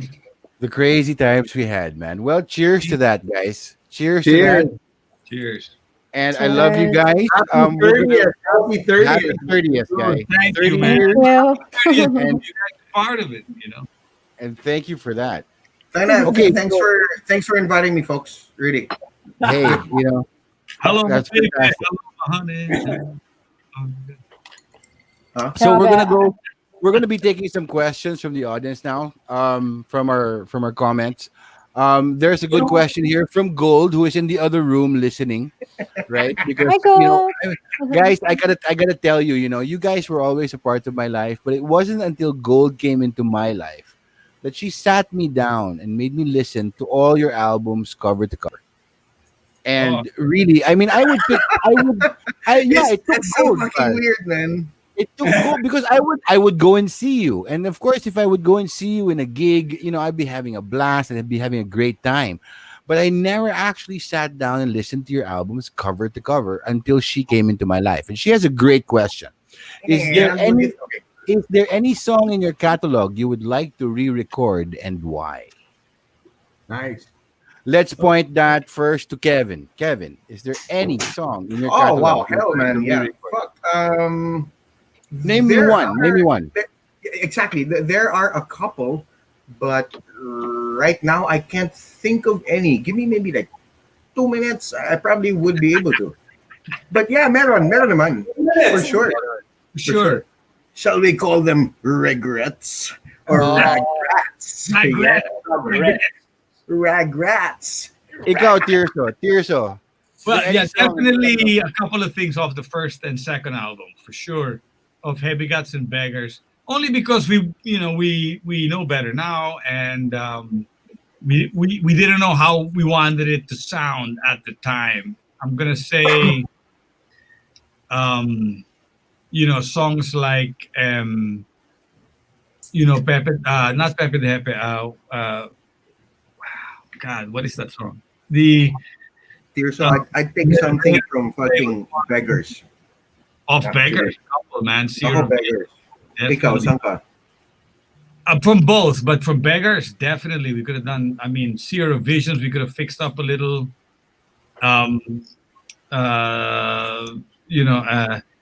The Electric Mistress, which I thought was great. Oh my God, let's do that again, pare. But I mean, That's done fucking- properly, Dude, and can we re-record that? that would be. Tirso, That would Tirso, hold on. Let's do Beggars re-recorded. Oh, GCQ style. Yeah, we could. ESQ, Yep. ESQ style, pare. SQ.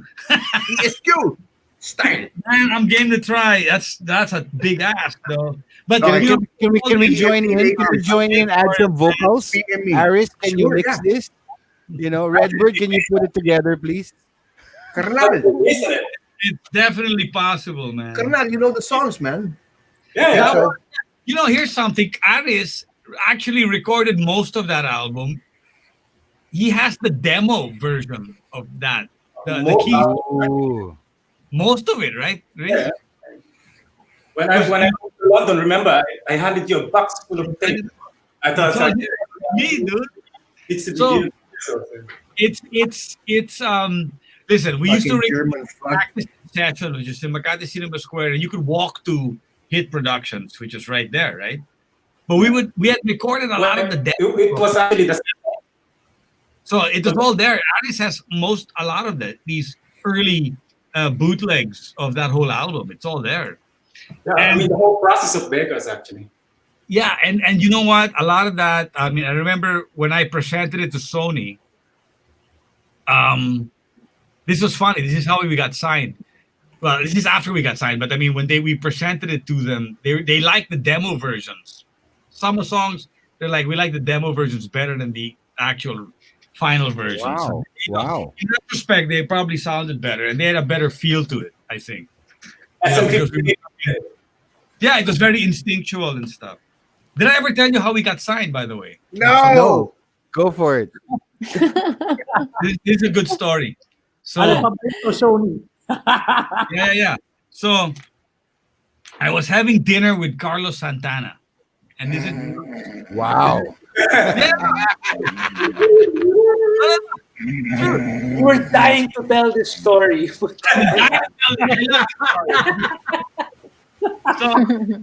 Carlos Santana's playing in Manila. It was going to be like on a Monday, so he's here on a Sunday night. We had the press con. I was my girlfriend at the time owned the radio station that was sponsoring Santana. Jamie knows this very well.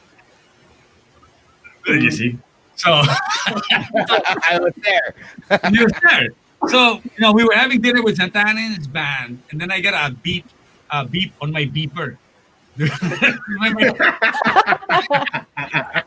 I had one. Guilty. Yeah, dude, on my Raise your hands, yo. You're fucking old. like, Beeper yung mukha nyo. and it's Patrick Reidenbach, and he goes, "Hey, there's a jam in Club Dread with Jason Newsted of Metallica tonight. Can you come?" It was Sunday night. Club Dread was closed, but they were going to open it for this jam. And so I went up and I went to the phone and I beeped him back, and I'm like, "Fuck yeah, I'm there." So after dinner, I went straight to Club Dread. And as I'm walking towards the bar, I can hear it is the Club Red on Timog. Sorry, on EDSA already, not the one in Timog. Yeah. And then so I could hear them playing, and I think Sila Manuel were up next. So Sky Church were probably playing, or Manoy and them had just, because Wolfgang had come on and then just started, playing. And I'm walking in. Yeah, they were jamming with Jason Newsted, and I'm walking in. And then I happened to touch the banister, the marquee, the pole of the marquee over Club Red. Yeah. And then I got fucking electrocuted. Not literally like, not electrocuted. It was fucked up. And if I hadn't been moving forward with that forward momentum, I would have been stuck there. Would have been drawn, yeah. Yeah. But luckily I was, so I came out of it. I was messed up. I couldn't feel my arms. I couldn't feel anything. And I stumbled to the door of Club Dread, and I'm like flailing my way in. And these two guys get up, they grab me and they bring me and they sit me down beside them and like, "Are you okay?" And I'm like, "Fuck, I just got electrocuted. It's a mess here." And they're like, "Let me buy you a drink." And then, so they settled me down, and after a while we get to talking, and the guy goes, "So, are you okay? What do you do?" And I'm like, how's your band? What the one guy asked. And I go, "Oh, we're okay. Our first album sort of almost is done, and we're looking for a new record company and trying to figure this out now." And he goes, "You know what? Why don't you come to my office on Monday and let's have a chat?" And he gives me his card, and it's Wally Chamsai from Sony Music, Philippines, the newly opened, right? And I was like, "Well, all right then." And signed by the end of the week. It was great. So it was fantastic. Yeah, you can tell that Tirso had this story all planned out because it's the only story he's told tonight with a point A and a point B. He didn't lose his train of thought. And he had to get Nobody waylaid him as well. So. Yeah, but the two guys were it was Wally Chamsai and JV Colaiko. JV was marketing manager and Wally was managing director. But I didn't know who knew, and it worked out in the end. Awesome. Here's the thing, though, brother. I was there that night. Yeah, and it played a little bit differently, bro.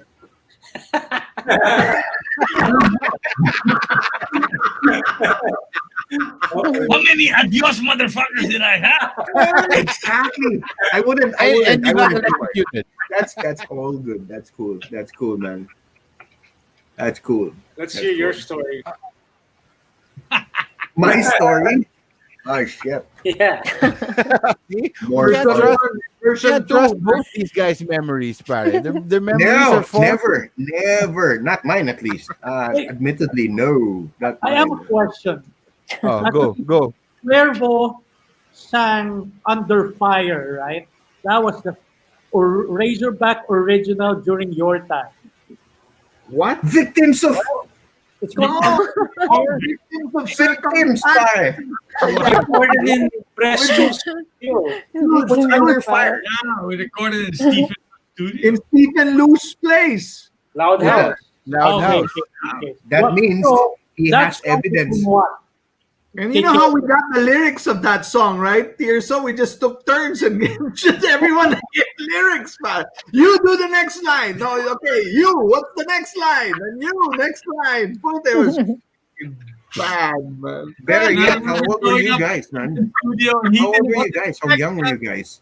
because there was a lady there who, well, we were not supposed to be showing up so early in the day. Okay, guys. Before we digress into more shenanigans, I gotta rein everything in, and we're gonna give away a couple of Razorback T-shirts. Nice. These guys have been talking. They've been listening to us talking for 2 hours, and they're You need a reward. Give away 2.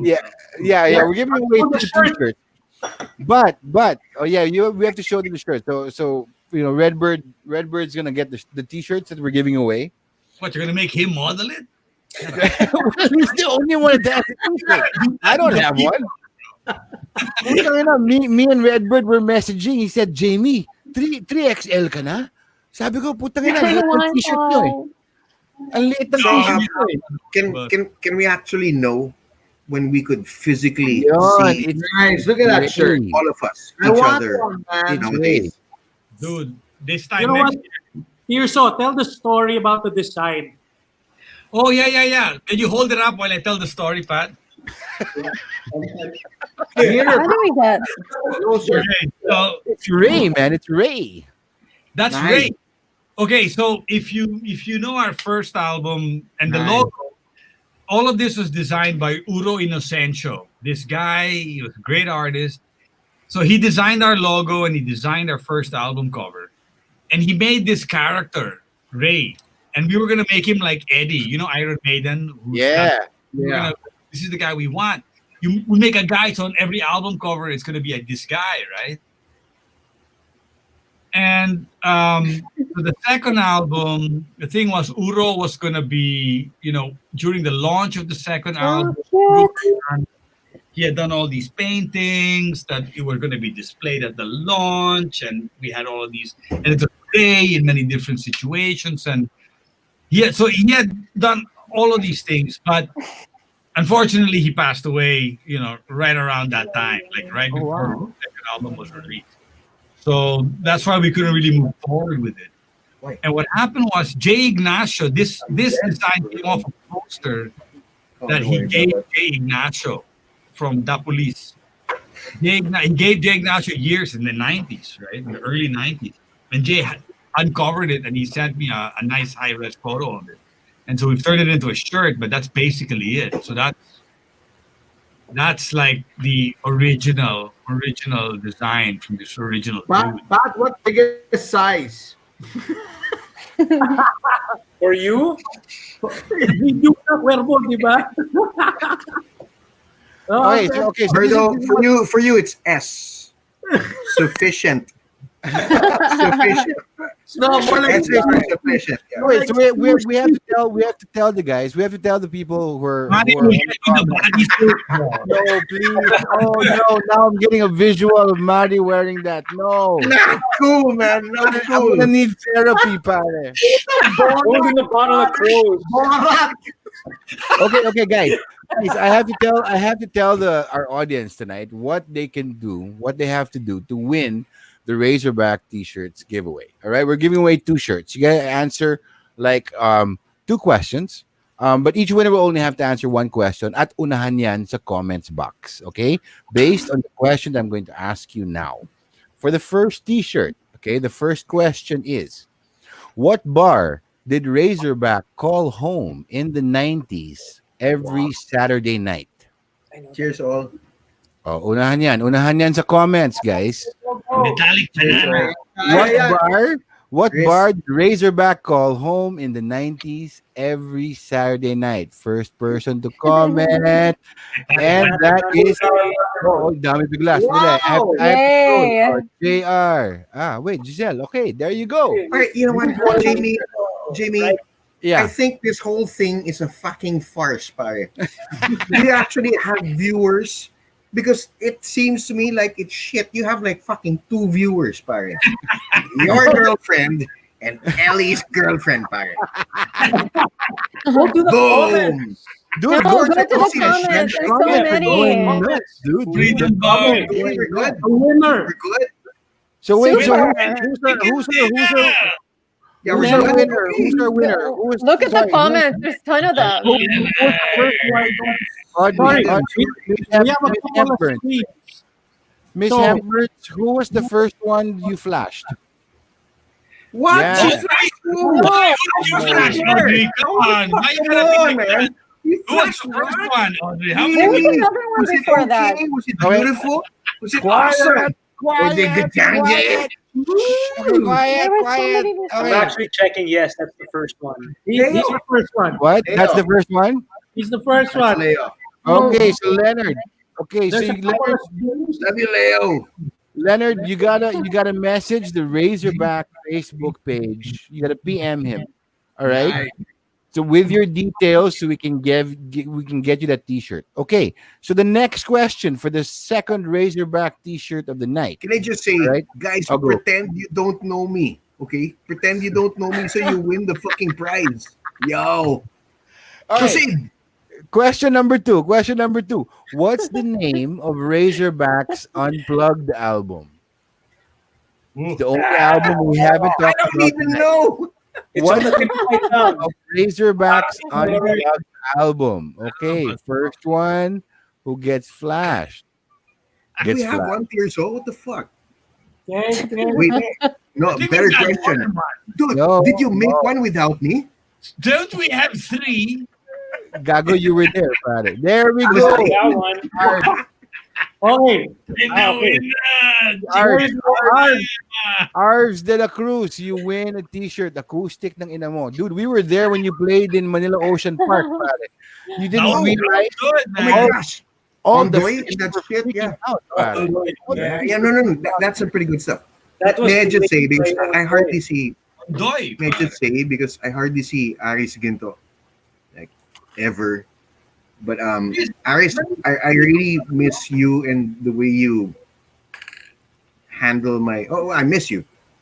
Stop Yeah, there. man. But then, further and foremost, thank you for handling my vocals really nice and properly, pare. Nice. No one really takes care of that the way you did. I can't explain it. But Me you just too, did it really preciously and properly. Me, Thanks, me, brother. me too, Aris, for taking care of my vocals and muting it for 10 years, motherfucker. What's going on? Fucking muted my vocals for 10 years, dude. My mic was off. This fucker turned my mic off for 10 years. I told him to turn it off. They made it. Live. They made you do it. That's what they made you do it, dude. Your live shit was terrible, Tirso. Your live shit was terrible. It was It's great. better off. Yeah, you have, Dude, have to. I be there. I can't hear. I can't hear myself. Going on? I'm shocked. Hello. Hello. Okay, so Tomorrow this Oh my time is God, not gonna be no. the same Are thing. you sound fine outside there? You sound fine. You sound fine on stage. You don't worry. But out there, you sound fine. Fuckers were muting my mic, dude. 10 years. 10 years. good for you, Aris. Good for you. Yeah, little control I had. The little control I had. Actually, behind the board. That's right. Remember that? Hello. Is it me you're looking for? All right, so okay, guys, we got Remember, we gotta keep on muting Tirso for the next 10 years. All right, guys, we're gonna have to wrap this up. We've gone over 2 hours, so I've got a few questions left. But then, I'm I'd almost like to done. say, Give me 10 minutes. Isabel. Thank you, Thank Aris. you. Thank you, Redbird. Thank you, Jose Mari. Thank Thank you. you, Kevin. Thank you for We Hey guys, love you thank you so guys. much. Cheers. Love you guys. Hey, Love you guys. So So take proud. care and stay safe. Are we doing Thank Oh. you. Yeah, man. But really quickly, Jamie, to the Yes, guys go. that you invited or did not invite or just could not make it here, happy 30th to you all, and we love you and thank you. Yeah. Yes, indeed. Right. Indeed. Thank you, No, guys. Bye, Thank guys. you. Thank you. Guys. Cheers. Yeah. Oh, let's see. There, Manuel reconnected. Perfect. Okay. So Manuel and Tirso. All right. So I've got a set of questions for you that we call here. We call this the rundown. All right. I've got separate sets of questions for you, and tonight we're gonna start with Tirso.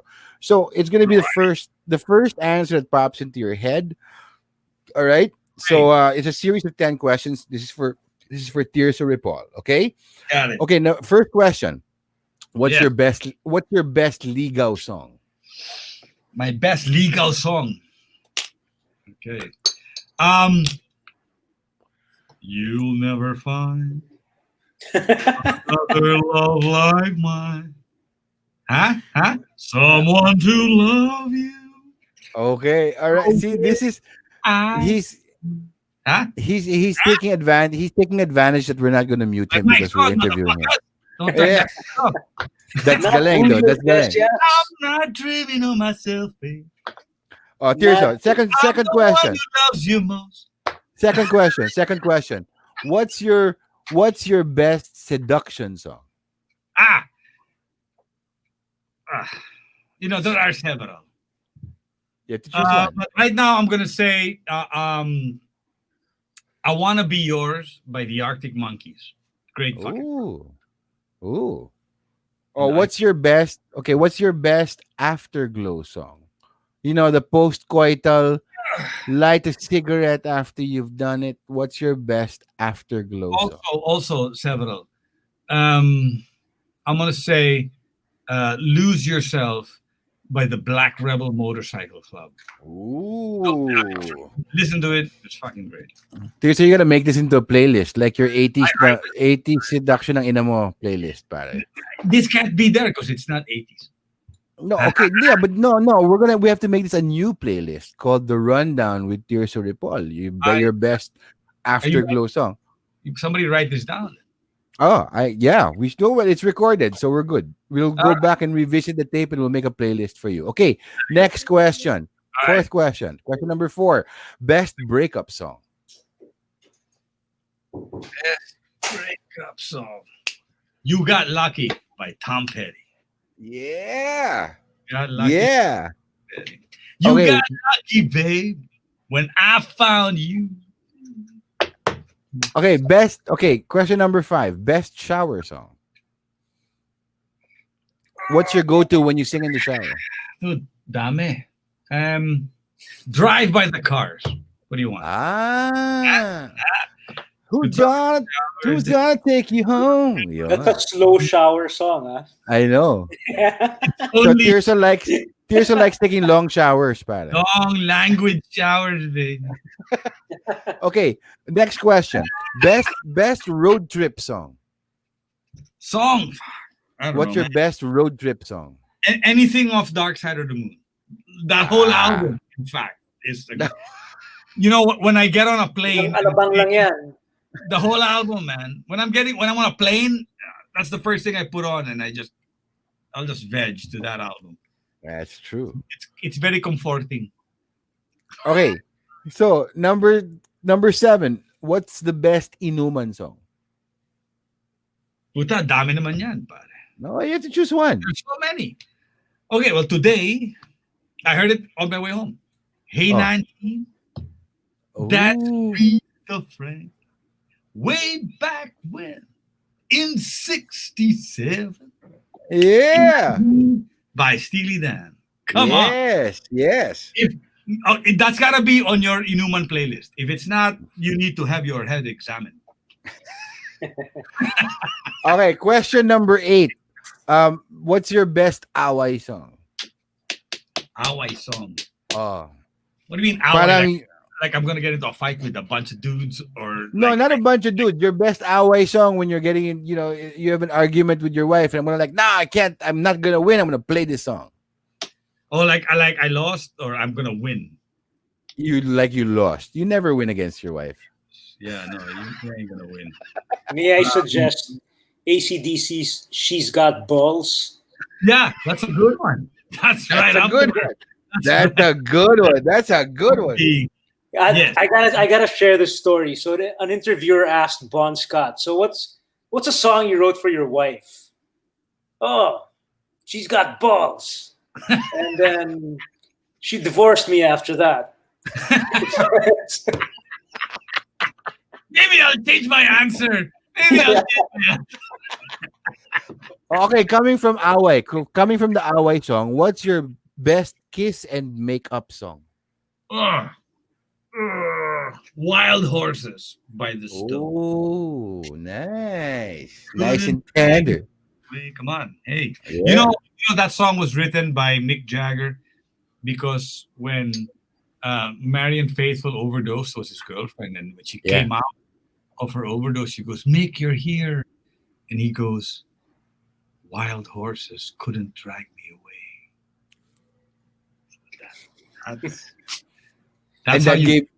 That's how you get laid forever. Forever.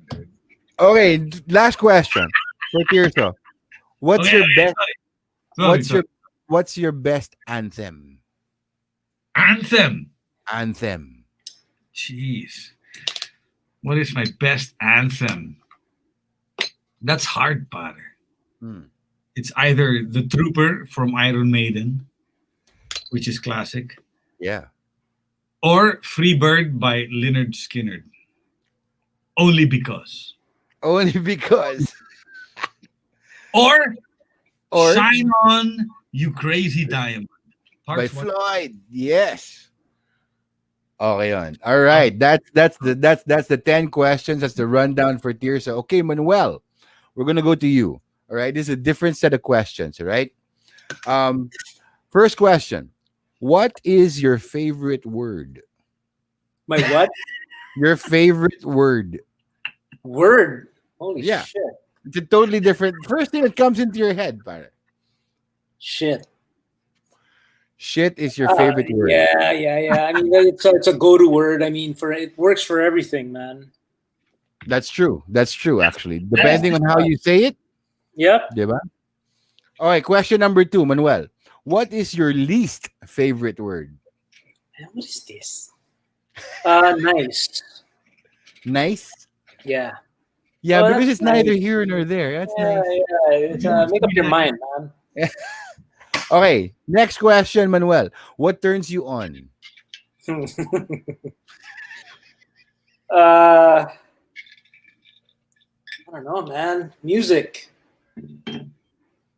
What turns you off? Hate. Sorry? Hate. Good. All right. Okay, 5th question. What sound or noise do you love? Guitars, man. Strings. Vibrating strings. Nice. Okay, what sound or noise do you hate? Yoko. Yoko Ono!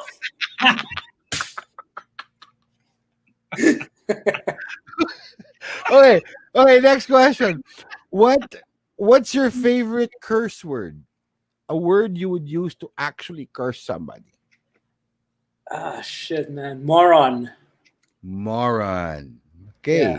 Lots of them right now. Okay, so next question. What habit or behavior annoys you the most from other people? You know when people walk around with their masks like this? Yeah. Dude, no. You know, it's like your potato is out of your jockeys like that. No, that's not. Cannot be. Yeah. Diba? Nagmask ka pa. Nagmask ka pa, diba? Yeah. Awesome. Okay, Manoy. Question number 9. If you could perform or collaborate with any artist, living or dead, who would that be? Oh my God. One lang. Man, there's so many, man. But off the top of my head, right now, I would say Stevie Nicks. Ooh. She's Just still nice. alive. Yes. Yeah, she's still here. She's still here. Galing, galing. Okay, last question, Manuel. When you get to heaven, which is not going to be a long, it's going to be a long time for now, right? But when you get to heaven, what do you think God would say to you? I told you, don't do that.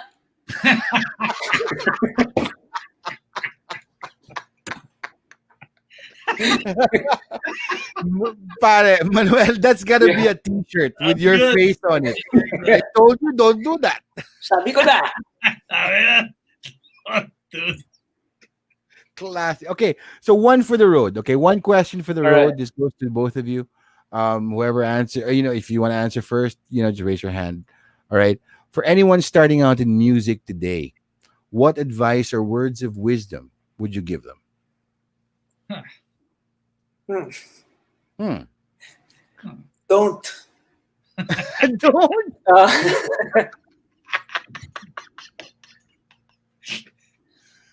Don't lose your head, even if you're giving head. Yeah. Please So stay that- in tune. Please stay in tune. Yeah. Tirso says, don't lose your head even when what? Even when you're giving head. There you go. No, The no. word. Oh, go. Serious answer na? Serious answer naman, Tirso? Yeah, come on. Listen, just be yourself and play the songs you want to hear and play the music you like. Um, uh, Make music that you want to hear on the radio and write songs you want. That's what you should do, and Yep. always just do that. Fantastic. That's great words of wisdom. And your first answer was pretty good too, Tirso. Well, that goes without saying. Come on. You need to learn that right away. Yeah. All right. So last call. Why don't we invite everybody to your anniversary gig on Friday, guys? All right. Ripoll. Bitches, it's our 30th anniversary on Friday.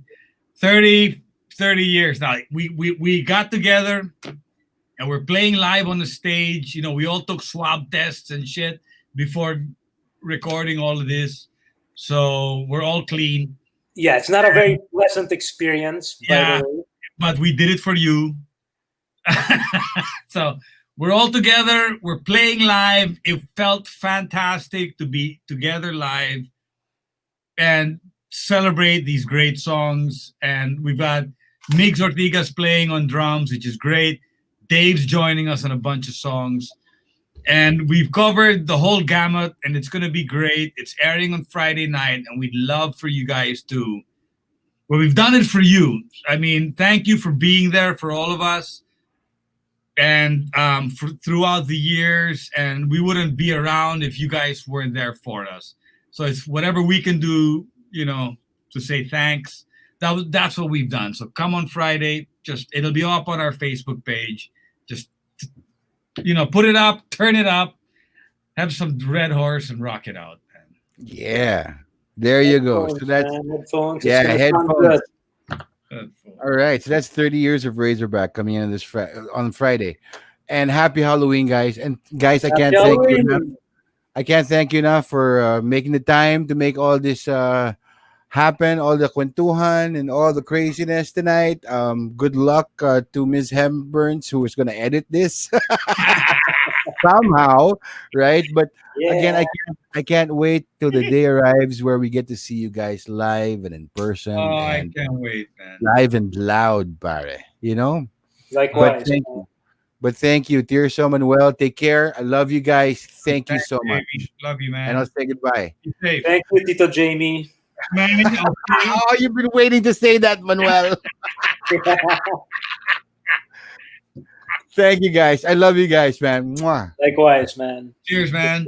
All right, cheers. All right, ladies and gentlemen, that was Razorback, and I'd like to thank maraming salamat sa lahat ng bumuo ng Razorback, past and present. Isabel Lozano, Tirso Ripoll, Josemari Cuervo, Aries Guinto, Redbird, Miguel Ortigas, Dave Aguirre, Louis Talan, Brian Velasco, Brian, Kevin Roy, Manuel Legarda, and Tirso Ripoll. And of course, they're really a much bigger family than that. And we thank you for 30 years of music. We thank you for 30 years of, man, rocking the house, rocking my soul, and, being a part of my life. I can't be more grateful to you guys. So just a few reminders, guys. So Razorback's anniversary, the 30th anniversary is on Friday on their Facebook page. So make sure you put on headphones. It's going to sound good. We're going to be hearing from Dave and Miguel, and we're going to be hearing songs that, man, I just wish I could be there live. Also, from Offshore Music, a new band called Suspiria Pink is releasing a new single called Dismember Avenue, also on Friday, October 30th. And if you haven't checked them out yet, these guys released a new single called Kawalan, and the band name is called Sulo, and they're from Cagayan de Oro, and they're a fantastic fucking band, man. You should listen to these guys. Also, Jun Lupito's new album from Offshore Music is out. Bodhi 3 NMRK. Man, this album rocks. You should download it and you should share it, because it really highlights a man who is pretty much at the peak of his powers, both playing, singing, and songwriting. And that's going to be fantastic. I'd like to thank my friends from liquor.ph for my hooch, Georgia Moon Corn Whiskey. Ooh, man, this stuff is strong. It's 100 proof and it tastes really good, but it's going down because it's pretty strong. And of course, I'd like to thank my friends, at Offshore Music. Thank you so much for making this happen. So, ladies and gentlemen, that was our Razorback episode. And what an episode it was. That's 30 years of Kwentuhan, and we barely touched the surface. So, I'm just reminding everybody to stay safe and stay strong and make sure you stay healthy, because the day will come around where we all can get out of our houses and congregate and gather in a crowd and go to a kick ass concert. And my wish is that my first concert out is gonna be Razorback playing live and loud, because that's the only way to listen to them. So hey, that's on the rocks for tonight. Keep on rocking, keep on rolling, and if all else fails, let the music keep you going. Because if life's got you shaken or stirred or a little mixed up or maybe on the rocks, what matters most is that you take your shot. So cheers, ladies and gentlemen. Thank you and good night.